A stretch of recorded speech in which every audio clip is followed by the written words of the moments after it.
Have you ever set New Year's resolutions at the start of the year? A few great goals that you'd like to achieve by the end of the year. And then life gets in the way.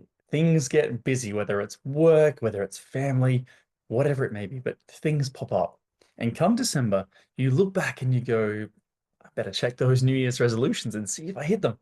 And you're looking back and you go, maybe at three, five of them, and you go, no, no, oh, yes, I hit that one accidentally, but I hit it. No, no. And you're a little bit disappointed because you didn't achieve the goals you wanted to achieve, but you're not hugely upset. And the reason that you weren't upset is because you weren't truly invested in achieving those goals. I've done that many times, and I'm sure you have at some point in your life too. The problem for me is that that sometimes trickled over early into my business life. And so those first few years of business, I would write down my goals at the start of the year for my 12-month plan. And what would happen? I would write those goals down. I would come up with maybe a tiny bit of a plan, and let's just call them a wish list. So they weren't really goals. There's nothing attached to how to do it. It just became a wish list. And then I would get busy with seeing patients and doing invoicing and following up accounts receivable, all the above, all of the things that as clinic owners we do. And because of this, I then didn't hit those goals. And at the end of the year, I'd look back and again, I'd be a little bit disappointed, but I wasn't hugely upset because I wasn't totally invested in those goals. But something had to change.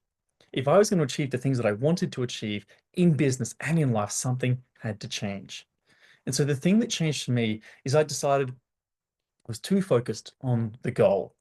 But not only was I too focused on the goal, at the same time, I wasn't focused enough on the goal. And this might sound a little bit weird, but all I would do was focus on what is the goal that I want to hit. But then I wouldn't keep it front and center and make sure that I saw that every single day, every week, every month. Okay, so there was no accountability, there was no checking on that. There were no check-ins throughout. But very importantly, I didn't have the plan to get there. And if you don't have the plan to get there, then unfortunately, the likelihood that you achieve that goal is very low. So, if you're watching this and you're an allied health clinic owner and you want to achieve the goals that you've dreamed of setting, achieve the goals that you maybe have set but haven't achieved, okay? Let's do this together. We're just going to break down one thing and we're going to go through the process that I would use for myself and for other clinic owners that we may do this with as well. So to start with, we need to know where are we right now? And we need to be really honest about this because let's say you go, I'm going to fly to New York. A really important part of that equation is where are you right now? Because if you're in Texas versus being in Melbourne, Australia, very different method of getting there. Okay. And so we need to know where are you right now and being really honest with yourself in those specific areas. And so a goal for you may be I want to achieve, and this is a common one, someone might say, I want to achieve $300,000 profit in my business. Well, what we probably need to know in order to go, all right, how are we going to achieve this? We need to know where is your current profitability. So if we look at the previous financial year and we look at the run rate you're on in this financial year, and let's also be clear, are we doing calendar year or financial year? Okay, getting clear on these things. But we want to know because if last financial year you hit 450,000 profit and your goal this year is 300,000, might not be the best goal. Okay. Now, if it was 50,000 last financial year and we're aiming for 300,000, well, we know there's a fair bit of work to do. If it was 250 and we aim for 300, we're probably tweaking small things here and there. Okay. So we need to be really honest with ourselves about where are we now? So let's say in this example, we're sitting at $100,000 profit for the previous financial year. And in this one, we need to add $200,000 profit. Okay, so to get from 100,000 over 12 months to 300,000, what needs to happen? So then we actually need to look at what needs to happen within the plan. Now, let's say, for instance, here, insert any profession, but I'm going to say physio because I'm a physiotherapist by trade. But let's say I'm a physiotherapist, so I'm going to look to hire physiotherapists. Now, I might go, on average, the cost of sales of a physiotherapist, including commissions, salaries, superannuation, insurance, etc., is going to cost me, for easy numbers' sake, 50% of what someone bills. So I will need someone to bill about $200,000 in order for them to generate $100,000 gross profit for the business, which means if I'm going to get up to that $300,000 profit, I'm going to need two more physiotherapists. And also, if I said I want to do that in this financial year, I said that's the number I want to hit, not the run rate, but the number I want to hit. Well, then I actually need to hire them right now. So this is where getting clear on the goal as well is important. Do you want to be on the run rate on a monthly profit that is 112 to 300,000, or for this financial year hitting 300,000?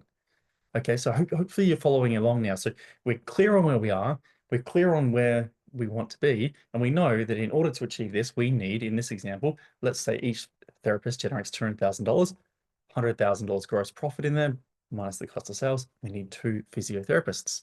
So if we need two physiotherapists, well, then the plan initially becomes around recruitment.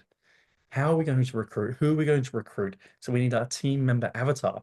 We need to be putting job ads out. We need to be booking in time to be doing interviews. We need to make sure that all those things are happening. Okay. So that formed part of the plan early on.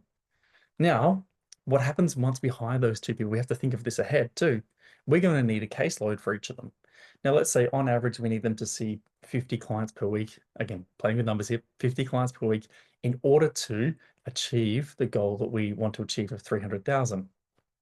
Now, if we say on average, it takes 6 new clients per week for a therapist to maintain a load of 50 clients per week, say 6 to 7. So we're going to need 12 to 14 new clients extra on top of what we currently do every single week. So we're going to need a marketing effort here. We're going to need to understand, where do these come from? Because we can't just expect that we're going to get more new clients just because we have more room.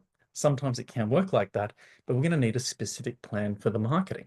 So now you can see we're actually fleshing this out and thinking of those key areas. Another thing to think about is, will our costs increase by bringing on these two new therapists? Will we need more admin support, or will we have no increase in cost? Okay. It's very feasible that it could be no increase in cost. It's also feasible that we could have to increase admin. So we need to understand that. So you can already see, as we're talking through this, the plan and the specifics, they're becoming clearer. And you know the hiring process you're going to have to go through for those two. You know the marketing process that you're going to have to build around this. You might not know it, but you will build it out into the plan.